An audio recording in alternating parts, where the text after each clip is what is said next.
বাংলাদেশে তছনছ সাংস্কৃতিক কেন্দ্র ছায়ানট। রবীন্দ্রনাথের লেখা বই, নথি, বাদ্যযন্ত্র, শিল্পকর্মের নিদারুণ ক্ষতি। ছেঁড়া হলো জাতীয় কবি নজরুল ইসলাম, লালন ফকিরের ছবি। মগের মুলুক বাংলাদেশে ফের টার্গেট হিন্দুরা। ময়মনসিংহে পিটিয়ে খুন করে পুড়িয়ে দিল মৌলবাদীরা। খুলনায় সাংবাদিককে গুলি করে খুন। বিদেশের বাংলাদেশে শেখ মুজিবুর রহমানের ভাঙা বাড়িতেই ফের হামলা। বিক্ষোভের নামে তাণ্ডব। ধানমন্ডির বাড়ি মাটিতে মিশিয়ে দেওয়ার চেষ্টা। বঙ্গবন্ধুর পোস্টার পুড়িয়ে প্রতিবাদ।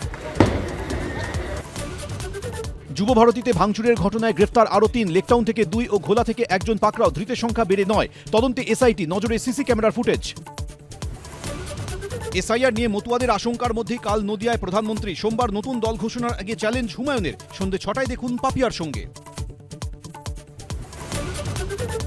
মৌলবাদের তাণ্ডবে জ্বলছে বাংলাদেশ। হিন্দু যুবককে নৃশংস খুন, গুলি করে হত্যা সাংবাদিককে। ঘণ্টাখানেক সঙ্গে সুমন, রাত ৮টা।